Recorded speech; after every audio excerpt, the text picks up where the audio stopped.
लस्सी अंदर मत आना।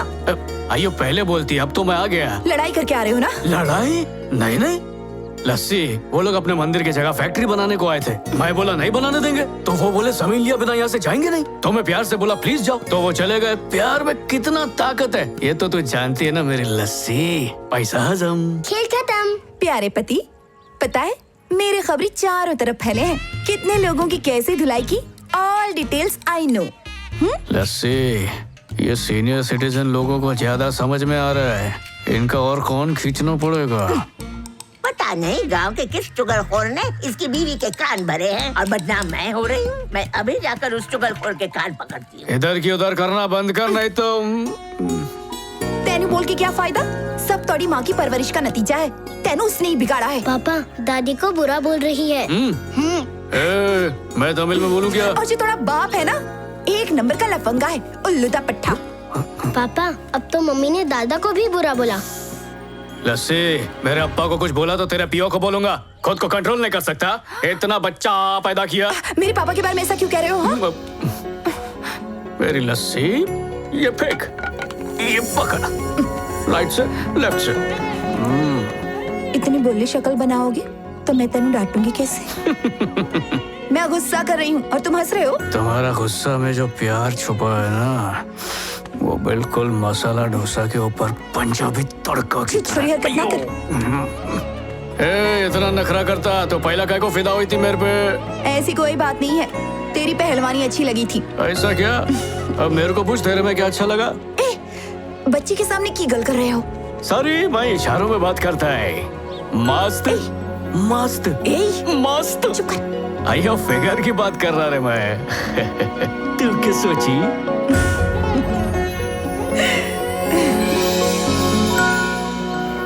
तुम एक एमएलए हो, तुम्हें हमारी समस्या सुलझानी चाहिए और तुम ही जमीन हड़पना चाहते हो। अच्छा लगता है? ए बुड्ढे, तेरे बाप की जमीन है क्या ये? हाँ है, मेरा बाप का जमीन है। वो अपना सीधा साधा जिंदगी में खुश था, इसलिए अप्पा ने जमीन गांव को दान में दिया। माफ करना, हम ये जानते नहीं थे। क्या बन रहा है? रुकना, हमें तालाब वाली जमीन देकर मामला सुलटा दे। उसका तुम लोग क्या करता? इरादा क्या है रे? हम तो सोच रहे हैं यहाँ एक फैक्ट्री बना दे, गांव के सारे लोगों को रोजगार भी मिल जाएगा। क्यों, ठीक है ना? हाँ, फायदा तो सबका ही है। सरे तुम लोग सबको मंजूर है? ये तुमको नौकरी देगा, पगार देगा और हमारे तालाब का सत्यानाश करेगा। हमारा बाप दादा अनपढ़ था, लेकिन तालाब बनाना, कुआं खोदना, पेड़ लगाने का फायदा जानता था। और तुम लोग उनका मेहनत पर पानी फेरना आया। तुम्हारी तालाब पे फैक्ट्री बनाएगा तो पानी किधर जमा करेगा रे? अपने घर में खड्डा खोदेगा क्या? चलो ठीक है, अगर 2 साल तक गांव में बारिश नहीं हुआ तो क्या करोगे? कहाँ से पानी पियोगे? दूसरे गांव में जाके भीख मांगेगा? हाथ फैलाने के वास्ते शर्म नहीं आएगा?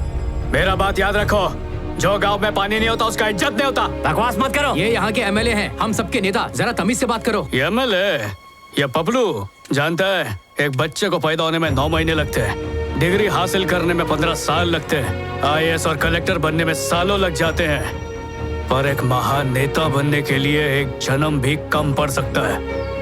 ये इडली बनाने जैसा आसान नहीं है, बहुत ज्यादा जिम्मेदारी का काम है। जनता का भरोसा कमाना पड़ता है और तू तो बेच रहा है। गाँव वालों को उंगली किया ना तो तेरा हाथ गन्ने की मशीन में डाल देगा। ये बात है, मैं भी देखता हूँ इस गांव में मंदिर कैसे बनता है। पंडित जी, 5 सुपारी है? हाँ है ना, ये लो। मंदिर तो मैं इधर ही बना था, इसको गांव की तरफ से निमंत्रण समझ ले। सह परिवार इधर आने का, फ्री का भर के खाने का और दुआ देकर जाने का, समझा बबलू? चले, बढ़ाया मंदिर बनाने वाला। मैं चुप बैठूंगा क्या? बोलता पंडित जी? बेटा पहले मुहूर्त देख लेते तो। पंडित जी, मैं तो भूल ही गया, ये शुक्रवार बहुत शुभ है, उसी दिन स्थापना कर लेते। ये हुआ ना बात, सब तैयारी शुरू करो।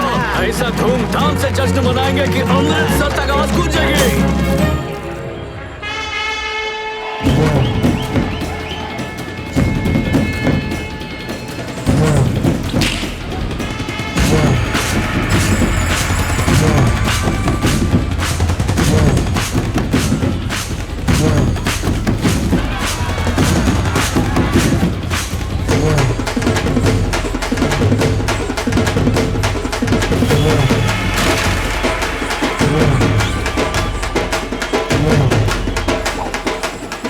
भैया मेरी लस्सी कहीं नजर क्यों नहीं आ रही रे? भैया वो खबरी खड़ी है ना, वो कब काम आएगी? चलो उससे पूछते हैं। चुगलखोर बुढ़िया, मेरी लस्सी देगी क्या? जवानों से बदतमीजी करती है। भैया उसके मुंह मत लगो, उसकी बहुत काली जुबान है। आप बस मुझको बोलो, मैं अब भी जाऊंगा और उस बुढ़िया का झूठा खींचूंगा। बुढ़िया, तेरे को मालूम है आज इधर शेर वाला आया है, उसके पिंजरे में तेरे को डालूंगा। किधर गया? पता नहीं इसकी फूल जैसी बीवी को ऐसा कांटेदार भालू जैसा पति कहाँ से मिल गया। के लिए किया जा रहा है। वो जहाँ कहीं भी हो, आम की दुकान के पास पहुँचे। उनकी बीवी उनको बुला रही है। अरे उसको बोल भोंपू में मत चिल्ला। तुरंत उनकी बीवी के पास पहुँचे। इन्ना ची लस्सी। आम खरीदने मैनू। अयो क्या बोली? आम मैंगो। उधर मेरे को इतना काम करने का और तुम मेरे को यहाँ पर आम खरीदने के लिए बुलाई। बाहुली पंजाबन। तेरी वजह से ये आम खाने का मन कर रहा है, चुपचाप दिला मैनू। ऐसा बोलती जैसे पेट से। हाय क्या? लस्सी। नंबर 2 आने वाला है, फिर 18 और बचेंगे, तभी मैं अपनी माँ को हरा पाऊंगी। शर्त लगा ले, हम ही जीतेंगे। वो तो मेरे को पता है। अयो लस्सी, कहाँ जा रही है? बच्चों को खाना खिलाने जा रही हूँ। रात के लिए प्यार बचा के रख। अयो सुरसुरी दौड़ गई। ओ मेरा पाटू आने वाला है।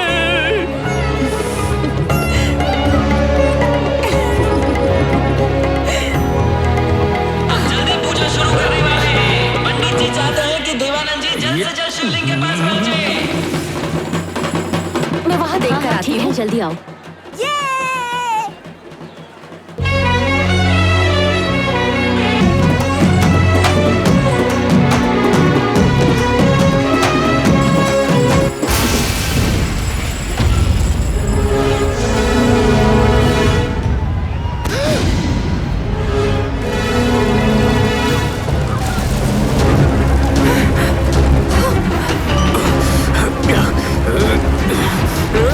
वो देखो।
डॉक्टर, बच्चे कैसे हैं? सॉरी, उनका नाम क्या था? अंजलि और कार्तिक डॉक्टर। ओके, अंजलि और कार्तिक को मैं बचा नहीं पाया।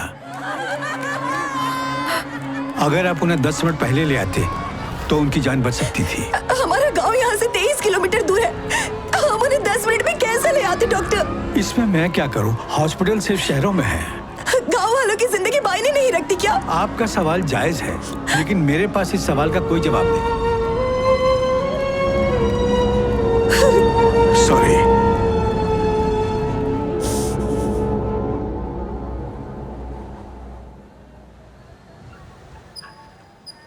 हमसे कोई गलती हुई होगी, तभी भगवान ने हमसे हमारे बच्चे छीन लिए। जो बच गए उनके लिए खुशी मनाओ, अब रोने से कोई फायदा नहीं होगा। भैया, अंजलि कितने साल की होगी? 8 साल की होगी ना? और कार्तिक 12 साल के आसपास का होगा। क्या गलती थी उन दोनों की, बताइए तो? उनकी सबसे बड़ी गलती यही थी कि वो दोनों इस गांव में पैदा हुए थे। सिर्फ वोट मांगने के वक्त सरकार इस गांव में कदम रखती है, उसके बाद वो यहाँ दिखाई तक नहीं देते। हमें अपनी भलाई खुद सोचनी होगी। स्कूल के लिए बच्चों को 10 किलोमीटर चलना पड़ता है। अगर यहाँ आग लग जाए ना तो फायर ब्रिगेड को पहुँचने में 5 घंटे लगेंगे। हमारे गांव से दवाखाना भी यहाँ से आधे घंटे की दूरी पर है। ये हालत है हमारे गांव की। शहर वालों को जो चाहिए वो उन्हें झट से मिल जाता है, लेकिन हमारी किस्मत में तो ये सब लिखा ही नहीं है ना, क्योंकि वो लोग बड़े शहर वाले हैं और हम लोग गांव वाले हैं। सही कहा बेटी, भोलेनाथ ही हमारी रक्षा करेंगे। मंदिर का काम फिर से शुरू करो। सही कह रहे हो। मंदिर से हमारा भलाई कैसा होगा? क्या भगवान उन दोनों बच्चों को ला सकता? बात करता याद नहीं है डॉक्टर की बात? अगर 10 मिनट पहले पहुंचते तो बच्चों की जान बच सकती थी। इस गांव को मंदिर की नहीं, हॉस्पिटल की जरूरत है। अरे बेटा, गुस्से में फैसला मत करो। हॉस्पिटल बनाना कोई आसान काम नहीं है। अरे सरकार तक नहीं बना पाई तो हम कैसे बना लेंगे? उसके लिए पैसे कहाँ से लाएंगे? यहाँ तो मंदिर ही ठीक है बेटा।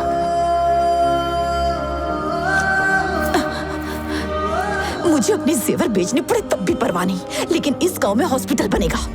लस्सी, अगर आपने फैसला कर लिया है कि हॉस्पिटल बनाना है तो उस काम को पूरा करने के लिए मैं अपने डीन से बात करूंगी। वो बहुत ही नेक और भले इंसान हैं। इस देश की भलाई के लिए वो हमेशा आगे रहते हैं।